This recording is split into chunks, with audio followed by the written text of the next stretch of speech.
It's always great when you get multi-time World Series champions into the studio. We've been doing this now for the last few months, our Feature Friday segment, someone who's willing to come in, impacting the Kansas City community, and joining us in studio. And now it's a name that you all know, a former Royals team president, GM, now a special advisor with the Texas Rangers.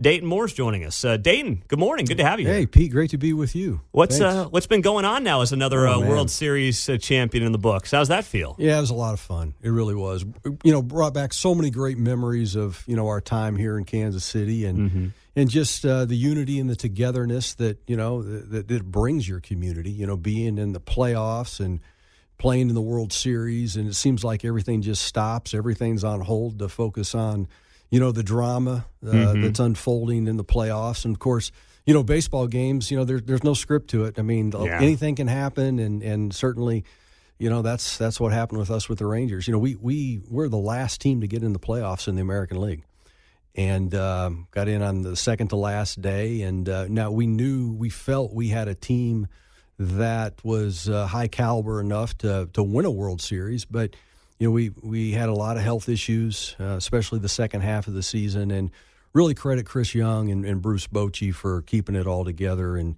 of course, the players are the ones that did the work, so they get the credit ultimately. What's it like? I mean, you've known Chris Young forever, right? I mean, you brought the guy through, you knew him, and now you're working with him as he's now the GM down there. What's that been like? Man, Pete, I can't describe it. I mean, I can't tell you the emotions, the feelings, the gratitude, the respect, just the humility that I feel being able to work, alongside of him. And I love when he calls and I pick up the phone and we talk a lot about life. We talk about family, and we talk about obviously baseball as well. But, just to be able to be there, with him, for him and Liz and the kids, because, you're doing something at a very high level. It's under the microscope.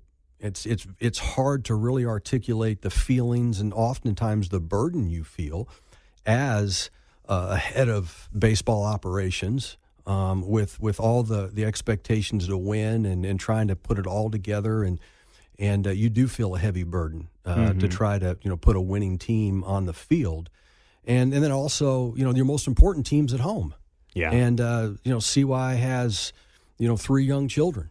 And he's got 2 boys and a girl, and Kate, Scott, and Grant. And they're anywhere from the ages, 16 to 13. And, they're at a very intense time in their lives as a young family. So it's just moving really, really fast. And, fortunately, Mary Ann and I had a chance to manage through that professionally and personally as well. And so to be able to share some of those things with him and just keep it in perspective. You just, every day you reset, you get a good night's sleep, and you wake up every day ready to, meet the challenges. You bring that up, and you mentioned that, he's got the young family, the young kids, and you and I have spoke privately at different times about raising a family. Your kids are grown, mine are young. I've got a third one coming in March. And, you once said to me, and I'll never forget it, I don't know if it's a regret, I don't want to put words in your mouth, but not taking the time, let's say during the All-Star break, to just get out to Colorado and do some of those things. Now, you're a great family man. You've done it all. You balance it all, but you still, like every parent does, have some regrets about some of the balancing act there when you're in a high-pressure job like this. So have you passed that on to him? What is that like? We try to. People ask all the time, and I'm sure they ask you the same thing, because, I can only imagine the preparation that you must go through every single day to be on top of, current events and be able to, look into the future and try to, provide, insight to the direction of, our city, our country, and so forth. So everybody faces the same thing, especially as somebody who's trying to lead your family well. But you're always asked the question, how do you keep it in balance, right? Mm-hmm. I don't know if I've ever really had maybe a week or a month of the year or whatever, I felt like that things were in balance. It's just really hard to manage, things perfectly. And so, the one thing I can tell you, and I've always felt this, and there's 2 things I've always told, people that we've hired and worked with, whether it was with the Braves or in Kansas City and now with Texas. And I've been blessed to lead departments, since I was 28 years old. And I've always said 2 things. One, figure out how much time it takes you to be the best husband and father that you can be. and then give the Braves, give the Royals, give the Rangers, give us everything else after that. To figure out how much time it takes you to be the best husband and father, and then give your organization everything else that you can. And then do and along those same lines is just do everything you can to keep your marriage strong. Mm-hmm. And it's funny because I've been studying and working with 16 to 25-year-olds my entire professional life, and trying to evaluate the talent and the future talent and the projection of players. And a lot of their wounds and their hurts and the dysfunction is oftentimes traced back to what they experienced in their family.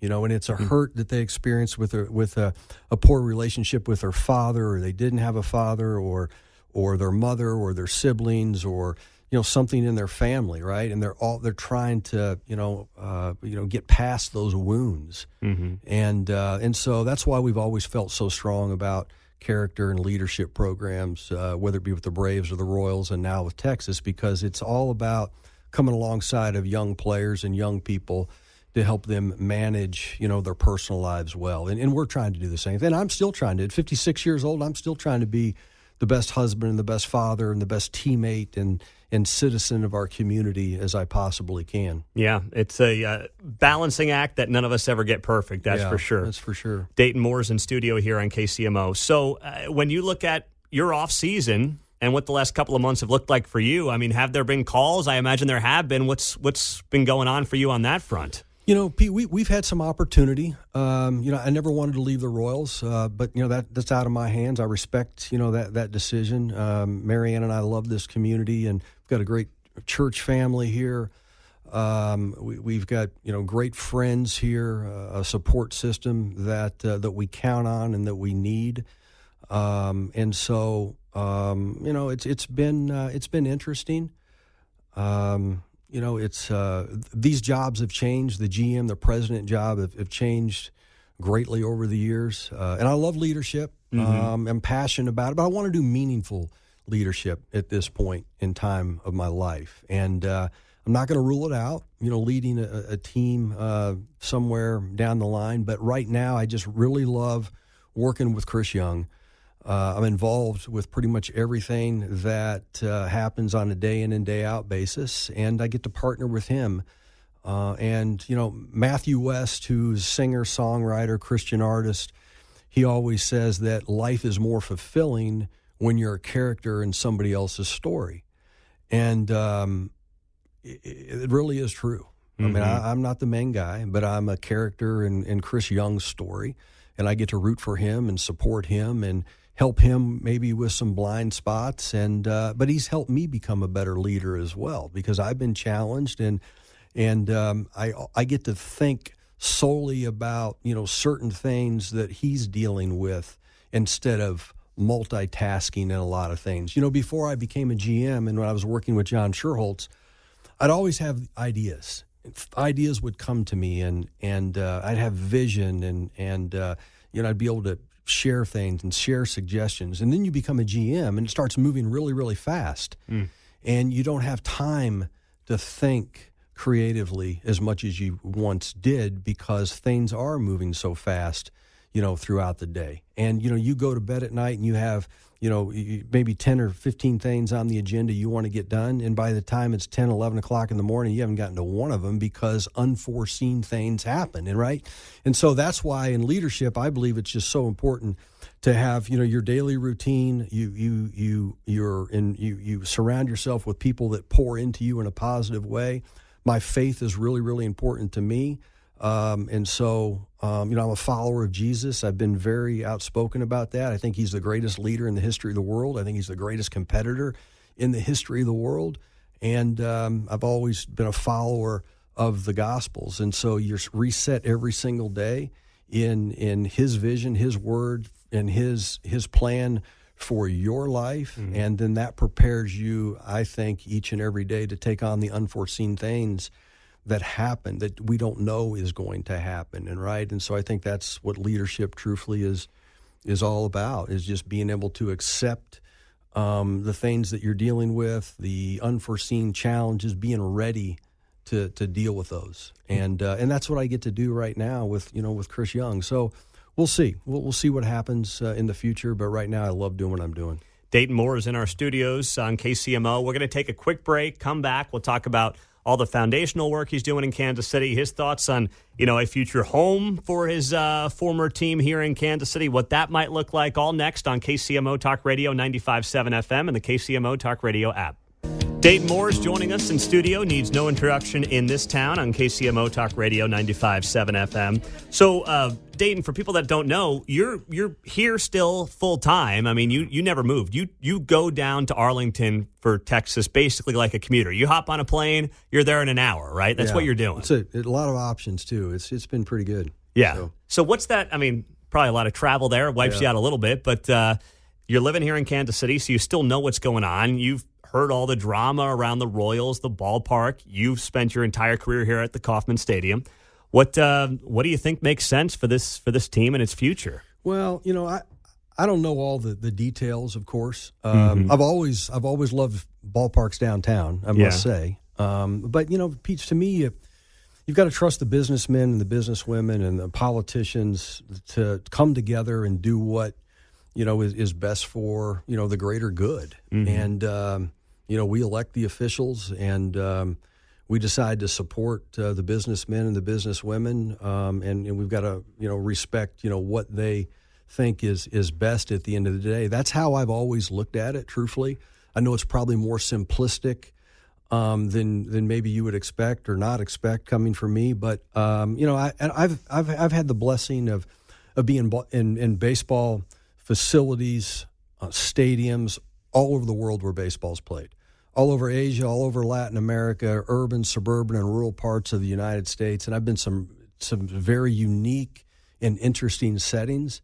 And so I just love baseball fields and stadiums and parks. And I think if the team's successful and there is enough entertainment around the ballpark and you can access the ballpark through with as easy as possible and parking and all those things. I think it can work anywhere, truthfully. And so, I've always looked at as long as, the bases are 90 feet and it's 60 feet 6 inches from, pitcher's mound to home plate, I'm going to enjoy, a baseball stadium or ballpark. And so it's just interesting. You just hopefully it works best for the community, and I suspect it will one way or the other. I mean, everybody loves the Royals.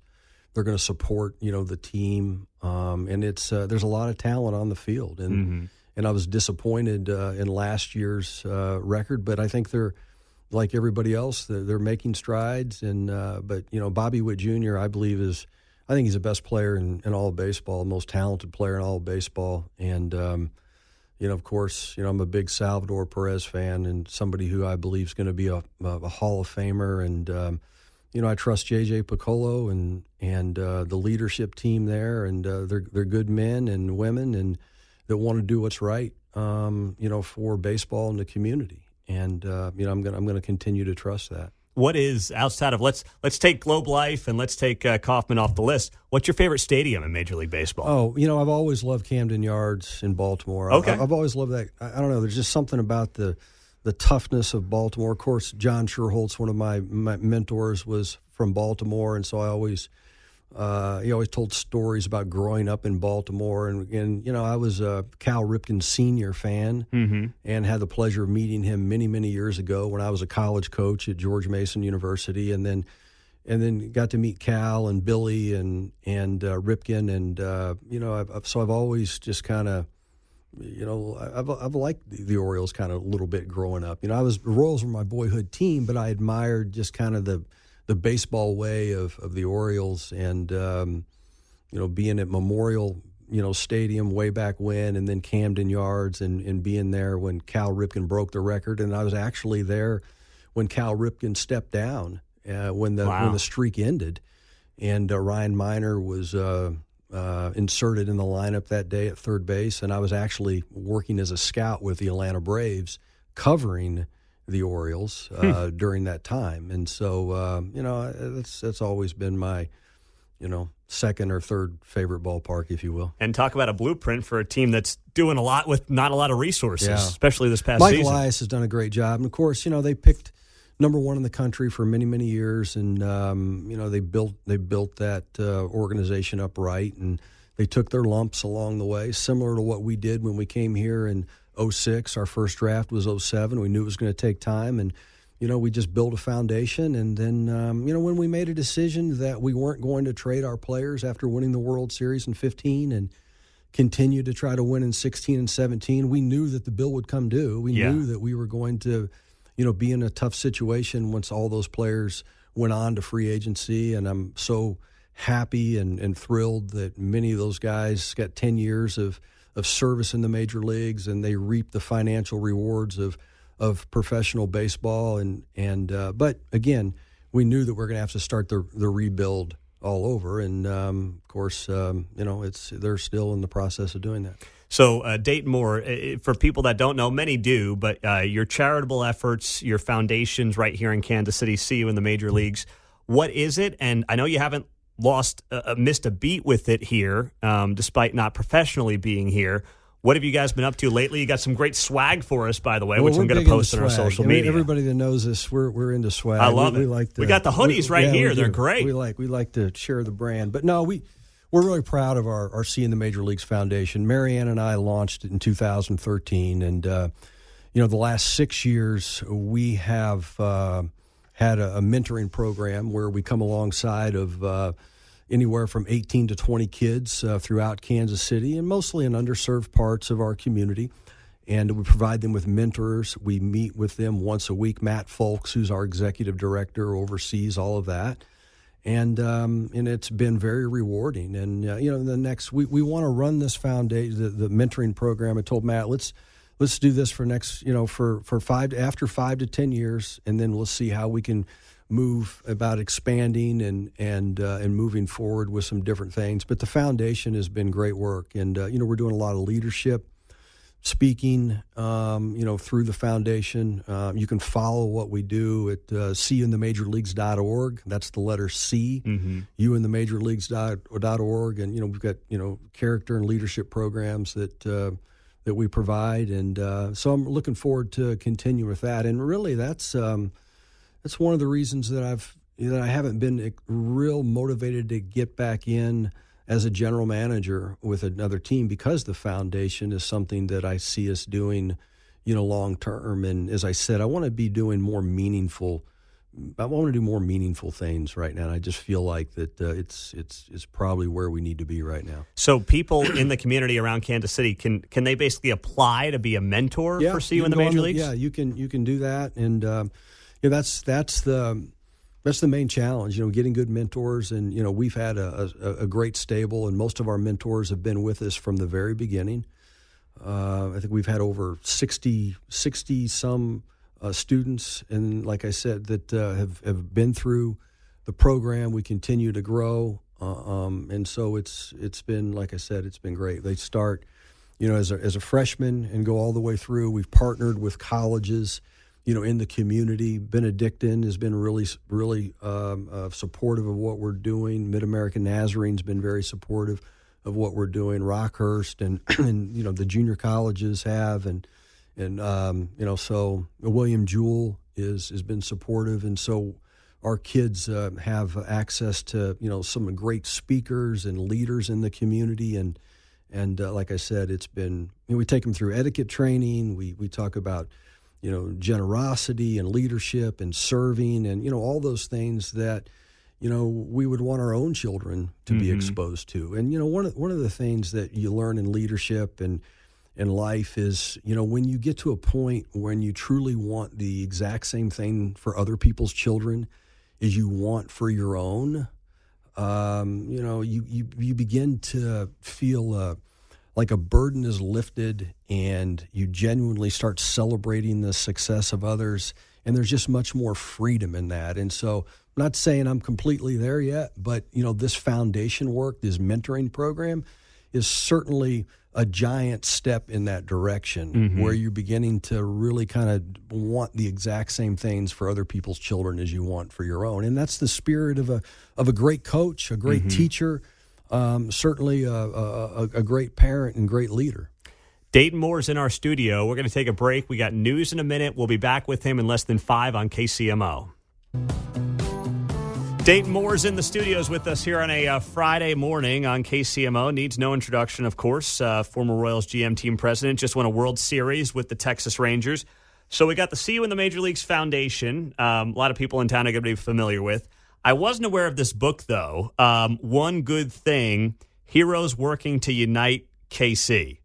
What is this about? Well, we felt it was really important to highlight individuals in our community that are doing one good thing. Perhaps people that nobody's heard about. I mean, we're all aware of the Global Orphan Project and the great work Mike Fox does, and some of the high-profile foundations, in our community. And we really wanted to, highlight individuals that maybe nobody in our community is aware of, and they're doing things behind the scenes and really impactful things. One of the groups in there is Freedom Hoops, which is ran by Michael. Oh, Loney. Michael. Yeah, I know Michael. Yeah. He's great. And what Michael does is, and what he did and he's doing so well and so successfully and impactfully is he's created this foundation, Freedom Hoops, and it's coming alongside of kids in our urban core who aren't necessarily good enough to play on their varsity or JV basketball team. They love basketball.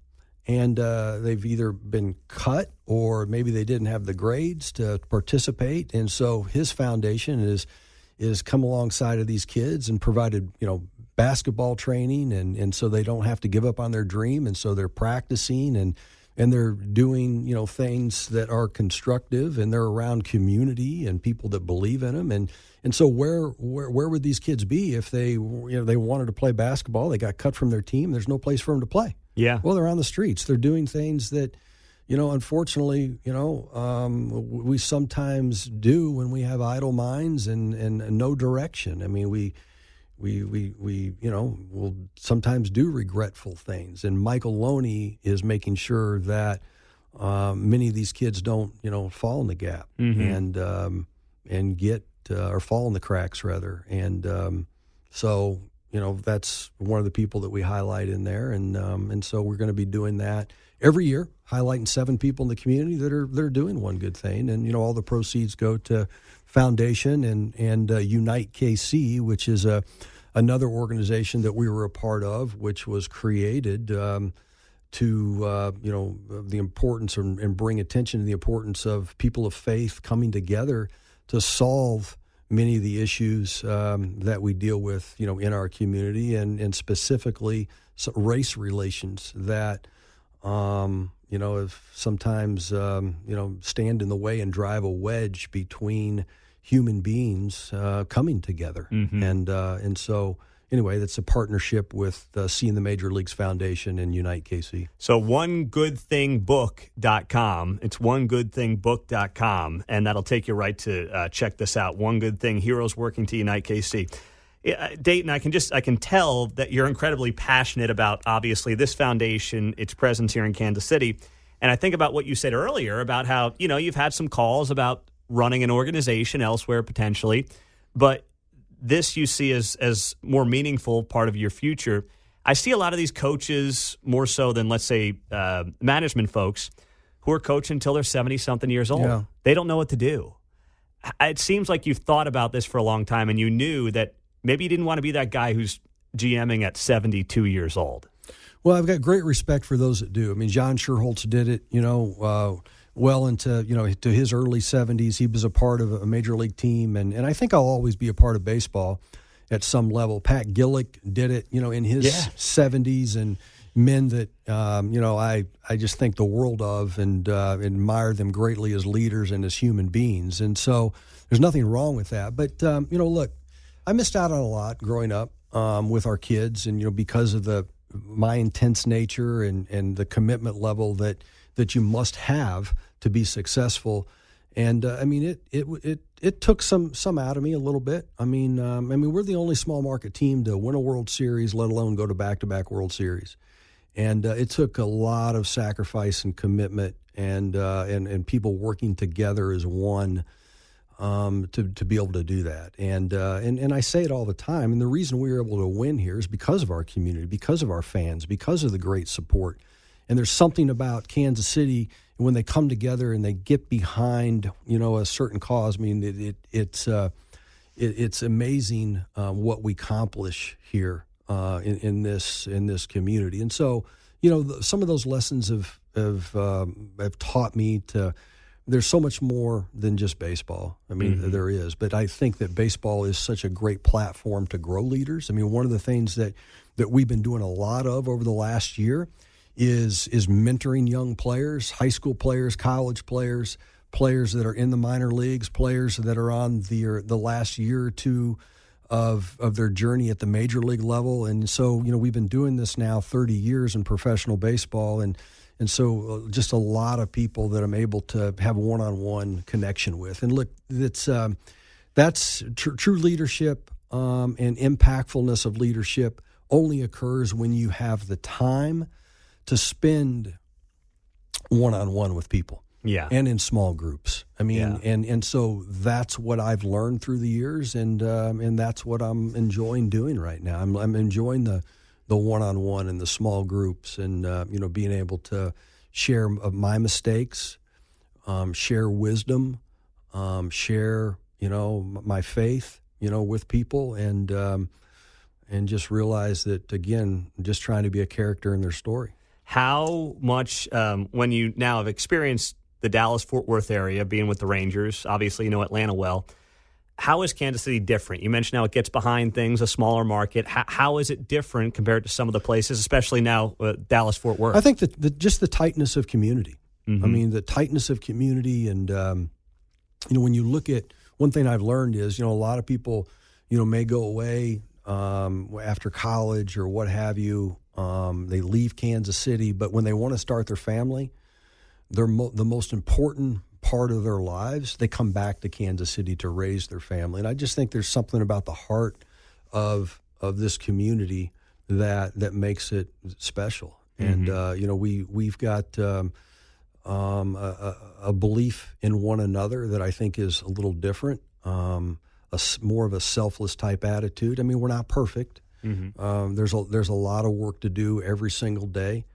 As I said, you've got to reset every single day and start fresh, but I think that's one of the big differences that I've noticed, and it's not just in Kansas, not just in difference between Atlanta, and those are great places as well. Mm-hmm. But I've never felt a more tight knit community than Kansas City, any place that we've lived. How, for you, what about some of the things going on for you personally? Your son obviously had a big college career. How's he doing now? He's doing great. He just got traded from the Milwaukee Brewers to the Phillies. Okay. So he's experiencing a new journey, a new chapter in his life. But I'm very, very proud of him. I mean, he's a wonderful person. He understands, I think, baseball's in the right perspective. He continues to grow as a leader. And, our girls, Ashley and Avery, are doing well. We're proud of our kids and thankful for the opportunity to have raised them here in Kansas City. Mm-hmm, mm-hmm. When you look at baseball as a whole, and I'll get into more of this on the other side, but you mentioned your son's in the game right now. For the young guys going through it today, how is it different from, let's say, 30 years ago? Well, I think there's more pressure on players. The money is greater. There's less room for error. I think the system right now that we have in Major League Baseball forces you to make decisions on players quicker than you should have to. Mm-hmm. Players take time to develop, and I always felt that the best character trait of an evaluator, the best character trait of a coach or a front office executive is patience. And you've got to be able to have patience with players. You got to give them time to develop. Everybody develops at a different rate. And the system that we have in place now forces us to make decisions on players quicker. Why? Because there's fewer players under control. There's less minor league teams. Mm-hmm. We're spending a lot of money on these players out of the draft. Also, we're spending a lot of money internationally. Those players converge, and we expect them to be really, really good at a much more accelerated rate. We want immediate gratification. Baseball doesn't work like that. I mean, Torrey Hunter, one of the best players ever to play our game, was in the minor leagues for 6 years. Whit Merrifield, who, our fans had a chance to follow and watch his career, he spent 6 years in the minor leagues. Alex Gordon's career didn't go to script. I mean, he started off as a player that was a high-profile player. He got sent down to the minor leagues. He had to make adjustments, and he ended up obviously playing for 14 years for a lot of reasons. I mean, because of who he is as a person and a talent and just an incredible human being. But I think that's one of the things that players face today. Certainly, amateur baseball is much different, Pete, than it used to be, with all the travel ball and how expensive it is, and again, there's oftentimes a lot of unnecessary dysfunction that is created in the family dynamic through their children pursuing, sports or whatever they pursue, right? And so there's just more pressure, on kids today, and social media has had a big impact on that. We're constantly trying to promote self and the most successful people in the history of the world, the most successful teams in the history of of sports. I mean, the reason they're successful is because they die of self, and they think of others better than them, and they commit as a team, and they know that it's all about us and we, and not about I and my. And our society needs to get back to celebrating those characteristics and attributes in people. And but look, one of the most difficult things I've noticed in leadership through the years, and the best leaders have it. The best leaders have great humility and great confidence. And oftentimes somebody who's perceived as really, really confident, maybe they perceived as cocky or arrogant or consumed with self, or it's all about them. And then maybe those that are really, really humble or are looked at as meek and not tough enough and not aggressive enough and what have you. And so if you can create the combination of somebody who's confident and humble, and so how do we create that in our future leaders? And so that's why I think coaches and teachers and parents and community serve a great role in how do we teach our kids to be humble and look out for others, but also have that confidence to take chances, to be aggressive, and not be afraid of failure. Dayton Moore, it's great to have him here on KCMO. We're going to take a break, wrap up the show with him next on KCMO Talk Radio, 95.7 FM and the KCMO Talk Radio app. Wrapping up the Friday show with Dayton Moore, Royals former president, GM, now special advisor with the Texas Rangers. Of course, just won another World Series, but still right here in Kansas City. See you in the major leagues, his foundation that's been going on for 10 years. Leadership's obviously something, Dayton, you care deeply about, you talk a lot about. No one wants to be a leader anymore. Politics, what I do every day, news, sports, life. Men don't want to lead their own families. Yeah. Is it cultural? What do we do to kind of turn that around? That's a great question. And, especially, look, the most important leadership responsibility is husband, father. It's wife, mother.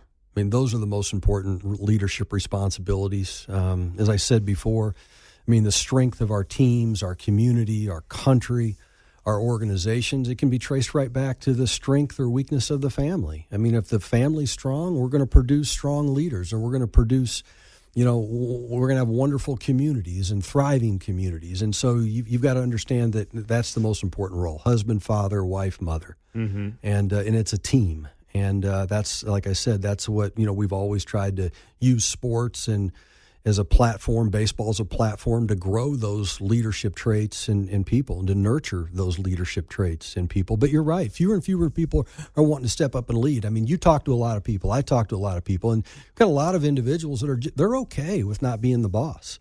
The buck stops here. They don't want the buck to stop there. They don't. They really don't. And you know, and I know. You do your show every single day. As I said, the preparation that you go through, the people that you speak with to be able to articulate the facts in a way that people understand. I mean, it takes a lot of preparation and work to do that. But once your show is over, I guarantee you that people start looking at it with a very critical spirit. And on social media and what have you. And then obviously that affects your family, and your girls are going to read that someday. And your wife is going to it reads it, and it affects the attitude and the mood. So, I learned a long time ago that people are looking at you and I every single day in one of two ways. And every human being on the earth, they're looking at us with a critical eye or a critical spirit. Thank God that you have people in our lives that will look at us with a critical eye. They're uncovering blind spots for us. They're speaking truth in our lives. They're helping us getting better. They're challenging us to get better. We have to have that. We need that. But unfortunately, there are people that are looking at us with a critical spirit. And you know what? I'm never going to really change their opinion one way or the other about me. Whatever I say, they're going to look at it the opposite way. They're going to pick fights. They're going to, pick apart whatever I say or whatever I do. And look, you know and I know one of the most difficult things as a human being is to articulate feelings and emotions. Sometimes the words just don't come out right. And so you can be judged unfairly for what you say. I get it. And people don't even really take time to know your heart. And so my faith has allowed me to give that away. When people are looking at me with a critical spirit, I just learn to give it away.